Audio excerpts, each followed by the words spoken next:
Number 2, Alemaniacs. So I've seen a lot of hentai, and because of that, I've seen a lot of pretty fucked up shit. But none of it truly offended me. Because basically, everything that is really offensive is always really stupid. So, yeah, it's offensive, but generally it's more annoying and amusing than it is truly, like, gut-wrenching. This is horrible stuff, and I feel that the makers of it are just horrible people. But this one crossed the line for me. This one demonstrated to me that I had a line. I didn't even know that I had a line that could be crossed until I saw this shit. Wow. Holy shit. This is just so offensive and terrible and just mean-spirited in everything it does. It basically stops being porn and just switches to straight-up torture in which characters are naked. And the fact that this was meant to be erotic is insulting. Like, the fact that this exists insults me and truly makes me feel that this entire genre is fucked up and there's just some horrible things wrong with it. It is an atrocity. It is just truly an atrocity. I mean, it's porn, but there's absolutely nothing erotic about this. There's nothing interesting about it. It just looks, it looks horrible. It's just cruel, like the most, like, off the wall, like, insane, like, stupid fucking bondage torture shit that is just completely offensive in every way. There is no redeeming value. Like, I've seen some fucked up shit, but, like, Bondage Game was at least amusingly terrible. Like, you could laugh at it. And this, you can't laugh at. There's nothing funny. It is just that horrible. And combined with its offensiveness, it's just terrible looking. The character design is just shit. And the stories, like, there are two of them, just make absolutely no sense. They try to incorporate comedy into this. When you're doing that, when you're incorporating comedy, like, badly into the most offensive thing that I've ever seen, then you truly are just fucked up. Like, if you find, like, most hentai that's bad, like, I'm not going to judge you if you like it. But with this one, if you like Alemaniacs, you're a fucking sicko, there's something wrong with you, and truthfully, you are a danger to society. This thing is just so bad. Don't watch it. Don't even think about watching it. Don't even look at screenshots from it. It is that fucking horrible.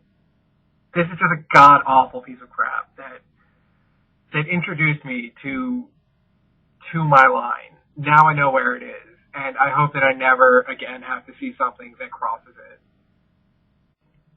Number 1, Samashella Gakuin Hyoryuki, aka Sins of the Sisters, or at least that's the second one. So this is a 2 OVA series. The first one is just Samashella Gakuin Hyoryuki. The second is Samashella Gakuin Hyoryuki 2.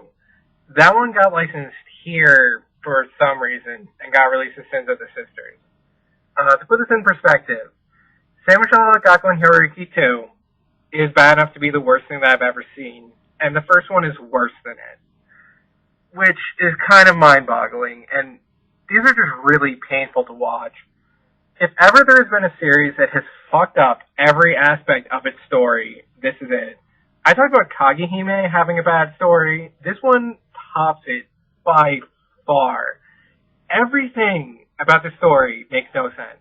Every aspect of it is just completely fucking, like, incomprehensibly stupid. It has so many plot points, and all of them make no sense, and they're all intertwined, so you can't take any one of them by itself.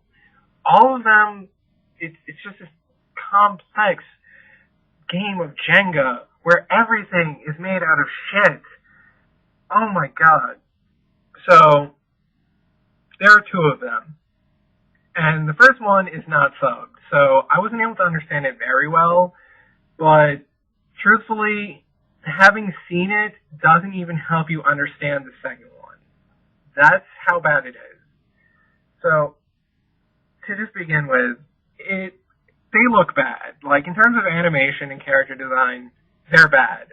They're not the worst thing I've ever seen, and truthfully, for, like, a mediocre 90s, like, softcore hentai OVA, it's basically what you would expect. It's par for the course. But again, it's the story and the tone where these just really just fall apart. Now, if I really like tone. Tone is important to me. Most of my favorite series are things that have very positive and pleasant tones, that are very happy. This series has a completely miserable tone. It is just massive amounts of human suffering for absolutely no reason. And that just pisses me off. Because, like, suffering for a reason, I can understand it. I can be okay with it. If it's an interesting character that I like and there's a reason for bad things happening to them, then it's okay because you're rooting for them and you want to see them overcome adversity and it creates drama. When it's a character that you don't give a shit about suffering for a reason that makes absolutely no fucking sense, then it's just annoying and you just feel like crap. So, to describe this, the plot, I mean, I didn't even have to make fun of this plot. I just going to describe it, and it automatically stops making sense. So, the fundamentals is, in World War II Japan, there is a Christian academy. And the point of this school is to have a bunch of girls that you will then, like, educate them, train them in combat, so you teach them, like, sword fighting, and you also give them firearms training, and you give them all this training. You spend a shitload of money, like, building the school, and hiring people, and, like, to educate them and provide all these things. And this is all done with the intent of sending the girls to Japan's front lines so that the Japanese soldiers can rape them and be sexually satisfied. Now, I've seen some stupid ideas, but that is the stupidest fucking idea I have ever heard of. And you don't even have to get into, like, the issues with it morally or anything like that. You just need to put, like, 2 seconds of thought into better solutions, which are, 1, hire prostitutes. It would be cheaper and more effective, and then you wouldn't have people who are trained in combat fighting back when you're trying to rape them. 2, just kidnap people from your own country. It's a whole lot less work, plus fewer people are going to ask questions when their daughters, who they sent to a school, suddenly go missing. I mean, if it's just like a random person on the street, then yeah, you might be able to have an excuse for why they went missing. No one's going to be like, the government did it. If it's a school run by the military, I'm pretty sure everyone's going to notice when they suddenly get abducted. 3rd, you could just take them from China, because Japan was doing that anyway. I mean, you might as well just transport the people that you're raping in China over to, like, Okinawa. So, with the entire premise being completely retarded, it somehow manages to go beyond that. So, that's basically the plot of the first one, where you basically establish that they are training girls, they're giving them military training, they are providing them with guns, they give them rifles and swords and train them how to use them. And is it any surprise that they rebel? So, yeah.